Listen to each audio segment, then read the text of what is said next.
Hi everybody and welcome. This is Craig from the University of Applied Research and Development with our Emergency Response and Risk Management podcast. I'm delighted to have Forrest Lanning with us here right now, who is the Earthquake Response Liaison for FEMA in Region 9. Welcome, Forrest. Thank you. It's good to be here. You better tell us how gigantic Region 9 is, because that's a huge responsibility. Yeah, so Region 9, so the U.S. is divided into 10 different regions under FEMA, and I'm working with Region 9, which consists of the states of California, Nevada, Arizona, Hawaii, and then the U.S. territories of American Samoa, Guam, and the Commonwealth of the Northern Marianas Islands, which is out by the Philippines. Well, that's a huge area. Yeah, it spans across the date line, so there's a lot of logistical things managing an area that wide and the numerous time zones. So trying to do a conference call with everybody from Guam all the way to Nevada is challenging sometimes. I can imagine. Tell us about your role, responsibilities, the things you look after. So what is, most of FEMA deals with flooding and hurricanes and typhoons.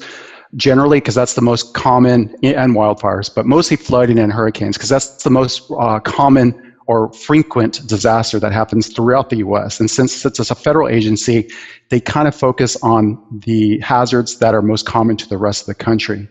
So in Region 9, our biggest threat is a major earthquake. And so they didn't have that in-house expertise. And so what I do is I serve as a senior leadership advisor.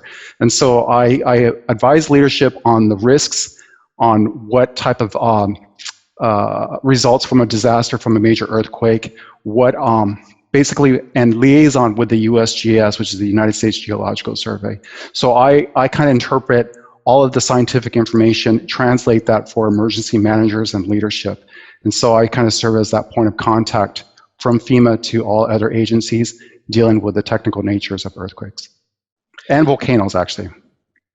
So are you involved in response? Like, do you go out on site into the locations? I do. So we haven't had a major earthquake in the U.S. or Region 9 recently. We had a small, well, we say small earthquake because it didn't have that much of an effect, but it was a 7.1 out in Ridgecrest, California. So because it was in the middle of the desert, it didn't actually have that much of an effect. It had a small town that was out in the deserts that mostly was built in the 1980s. So there was a lot of timber frame houses. And so everything kind of fared pretty well. There wasn't much damage, but leadership didn't know that. They see an earthquake that happens, 7.1, and they want to know what is the probability of damage, casualties, and any type of knock-on effects. And so they don't have that information from the media coming in, so I kind of tell them, knowing the geological features of that area, the soil conditions, the type of, looking at the shake maps, and then try to interpret, based on my experiences around the world with different earthquakes, on what they could likely expect in the first few hours since the earthquake. That is needed at the senior leadership is to provide funding and to provide human assets for responding to it. And so when you go out on site, and you were saying before we started recording that sometimes you travel around the world, tell us about some of those locations you've been to and experiences you've had. So prior to FEMA, I've been with FEMA actually almost exactly 3 years now, but prior to that, I used to work for the USAID, which is the United States Agency for International Development, on some of their projects, and most recently it was in Latin America, in Costa Rica and Colombia. Prior to that, I was actually in New Zealand working for Oricon, which is an engineering company based in Christchurch, and that was for the Christchurch rebuild. I and my wife relocated down there shortly after the 2011 February earthquake, and was there for about 4 years, assessing damage, coming up with retrofit solutions, dealing with ground differential settlement, how to re-level buildings, and also designing new buildings to replace the ones that were completely totaled. And prior to that, I was working for the United Nations Office for Project Services in Banda Aceh.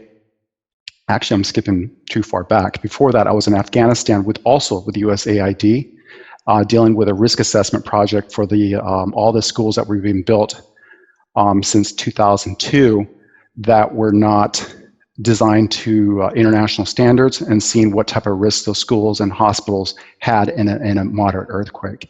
Then, before that, it was the United Nations Office for Project Services, which was based in Banda Aceh, and that's where I was working on the reconstruction and recovery after the, wow, it's been a while, 2004, December 26 tsunami and earthquake. Yeah, and the effects are still being dealt with there to this day in 2020.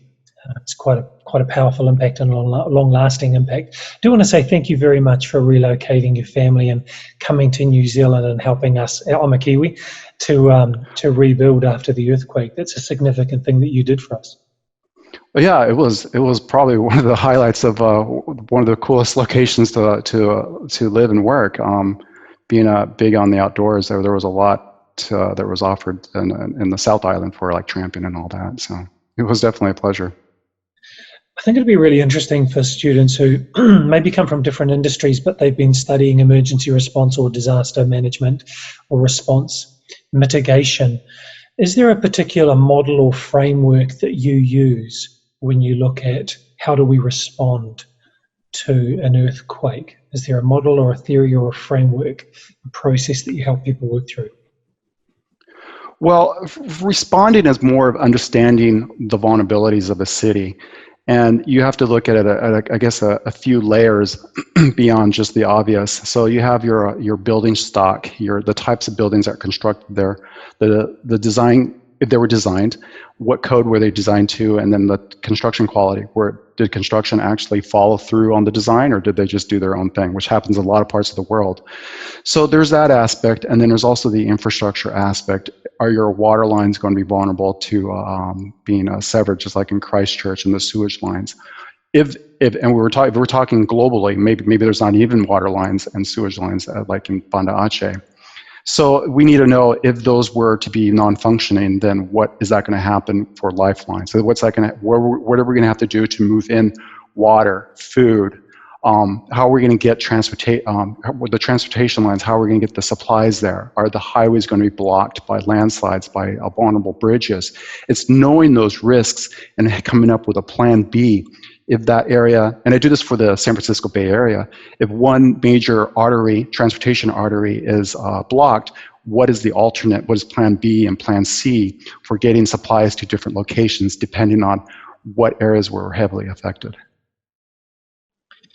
And so when you come into an environment like that, particularly I know with Christchurch, there were things like liquefaction, which had to be dealt with immediately, and the supplying water. What are some of the longer term effects, and like the non-health related impacts that cities or countries have to deal with?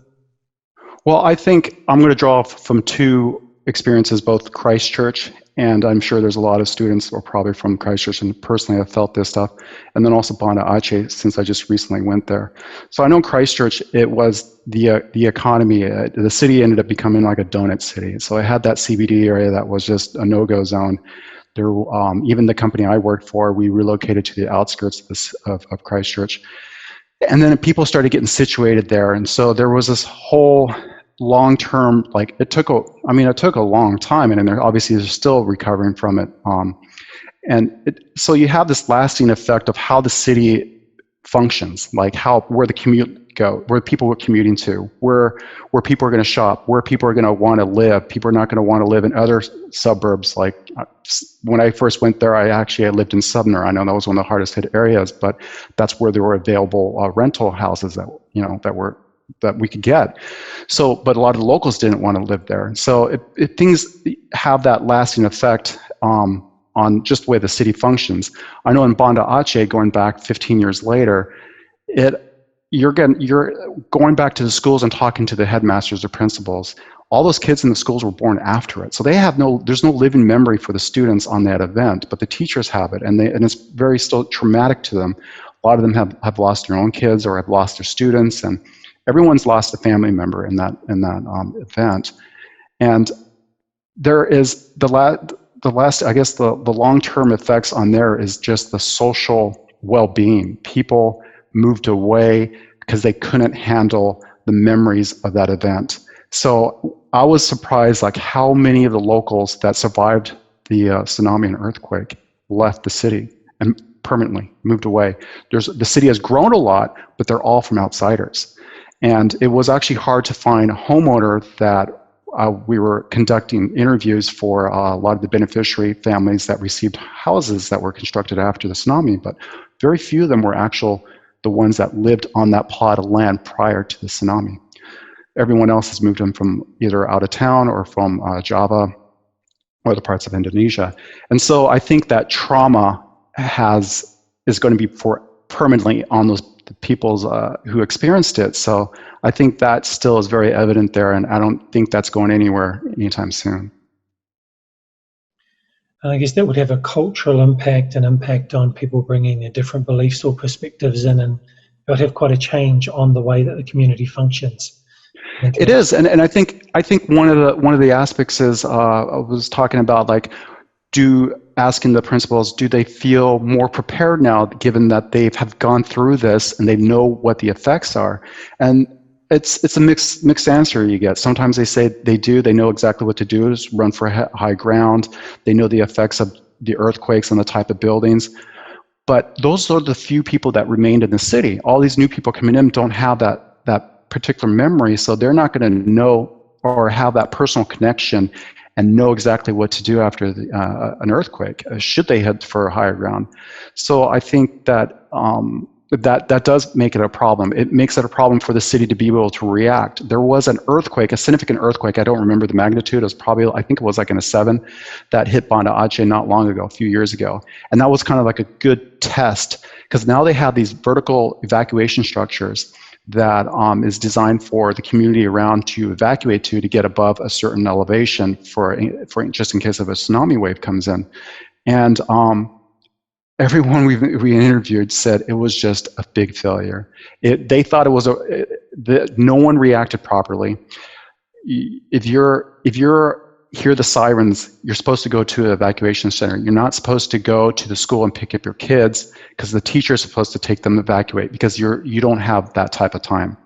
And so people didn't do that. People went and picked up their kids, and obviously for obvious reasons they're going to want to do that. But and then there's people who got in their cars. You're supposed to walk to the evacuation structures, not actually get in their cars and get out. So people got in the cars, caused gridlock traffic. People were not going anywhere. Some of the evacuation structures were actually still locked, because they actually locked them to keep, people from coming in and messing with it or something. But anyways, they weren't locked yet.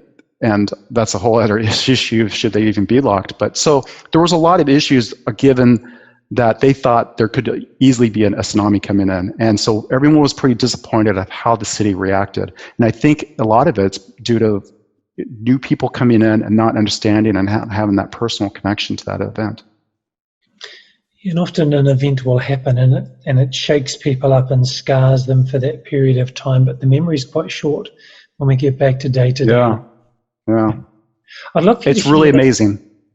I know it's really amazing how short-term humans have a very short-term memory, and so you got to take the opportunity to do a lot of mitigation projects in those few years after a major earthquake. Otherwise, people they're going to have other priorities.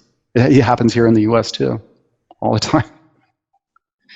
Forrest, I'd love for you to tell us about the technological changes that you see happening with your ability to predict and measure and influence and liaise with government departments, because I know technology is disrupting every industry these days. What are some of the new technologies that we can be aware of that you're using or seeing coming up? Well, just recently, California, in conjunction with the United States Geological Survey, rolled out an earthquake early warning system. Now, Mexico City had an earthquake. I'm trying to remember. I think it was like two years ago. It was fairly big. It did cause a number of buildings to collapse. So basically, I went down there with a few others to investigate their early warning system, which they've had since the 90s. And their system is, I think everyone takes it seriously. It's great in the fact that every street light has a siren on it, and everyone knows that siren. And in fact, when you have false alarms, it's traumatizing because people take that siren to heart. And so when the earthquake happened, those sirens went off. People, now they practice evacuating buildings for an earthquake rather than dropping cover. But but that's what they do. It's all memory, muscle memory, and they do that all the time. And so, because we were looking at rolling out an earthquake early warning system here in California, and it was publicly rolled out late last year. Except the difference here is that we don't have the sirens on every street light in the state. So what they decided to do, and when I say they, I mean the state of California in conjunction with the USGS, is to use your mobile phone. And so your mobile phone may or may have the siren depending if you have reception. If you've turned your maybe you turned off your alerts. Like I sometimes do that because I don't want to be interrupted all the time. So there's a lot of aspects like, yeah, your mobile phone may work, but it depends on a number of factors, technical factors that may not get you the message.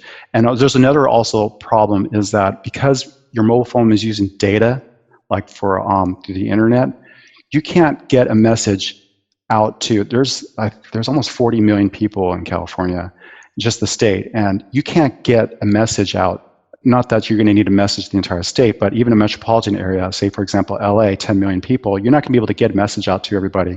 There's not enough bandwidth to simultaneously send out a message, and you have to have the seconds. There cannot be any delay. So there's already going to be an inherent 2 to 3 second delay from the seismographs going off, triangulating an earthquake, predicting where it's going to be, who should be notified. And it's the same kind of similar system to what Mexico City uses.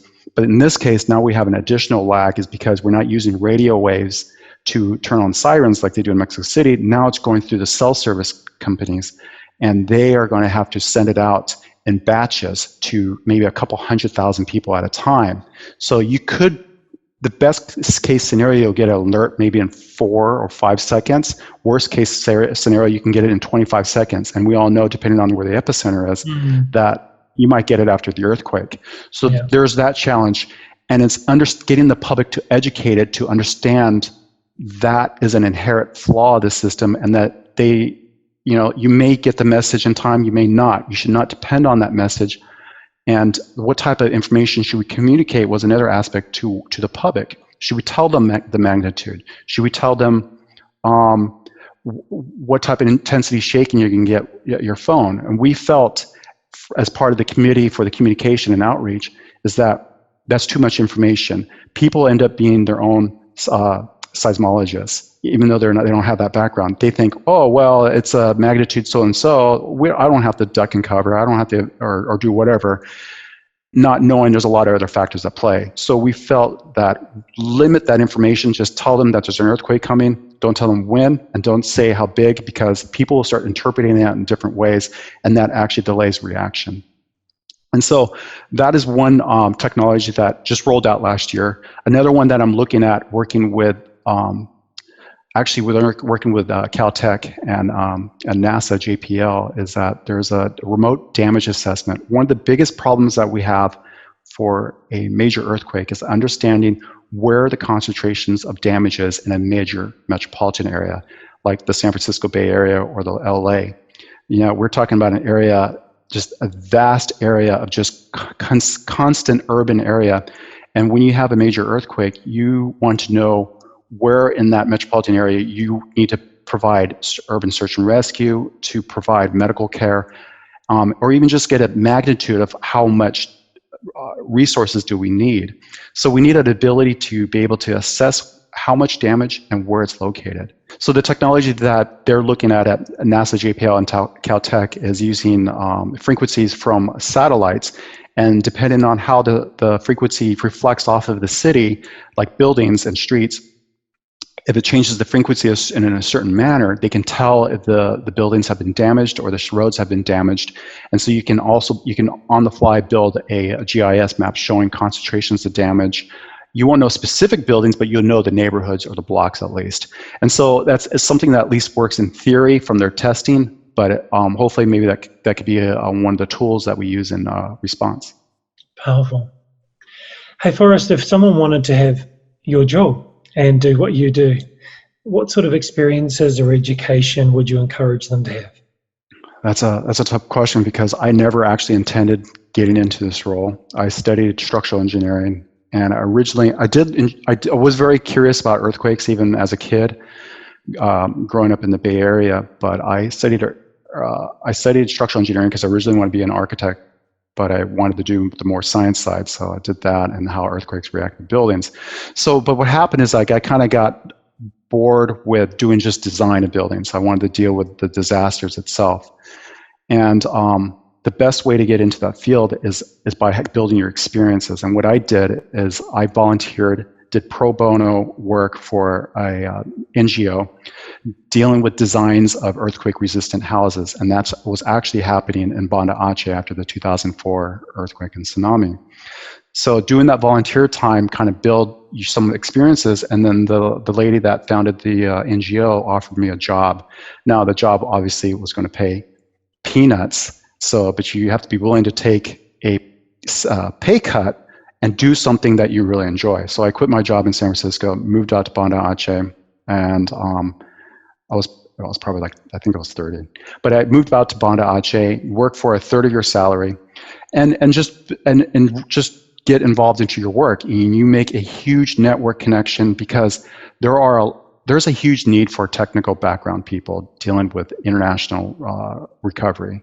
There is a lot of people that Banda Aceh was a huge hub of expats living there, dealing with the recovery, and a lot of them they all had their hearts in the right spot, but a lot of them didn't have that engineering, more specifically structural engineering and construction background.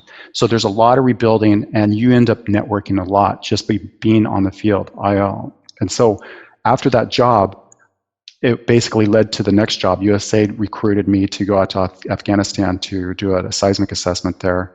And then then it was New Zealand, and it was just one after another, and you just start building it. And so after doing that for about 13 years, decided to come back to California, and then they wanted that experience at FEMA because there hasn't been a major earthquake in the U.S. and probably since the Northridge earthquake in, was that 94, I think. And so that was the last significant earthquake, and that earthquake wasn't even that devastating. It did collapse some freeways, but so there's very little opportunities to get earthquake response experiences, at least in the U.S. So they needed that. They need someone who had that around the world. And then the good thing was having that technical background and having the experiences both in developing worlds and the developed world like New Zealand also benefits a lot, especially if we ever wanted to come back home. Forrest, we really want to thank you for your time, giving us your wisdom and your experiences, and giving some career advice as well for those who may wish to pursue the similar path as you. So thank you so much for your time, and wish you all the best. Great. It was great being here. Thank you.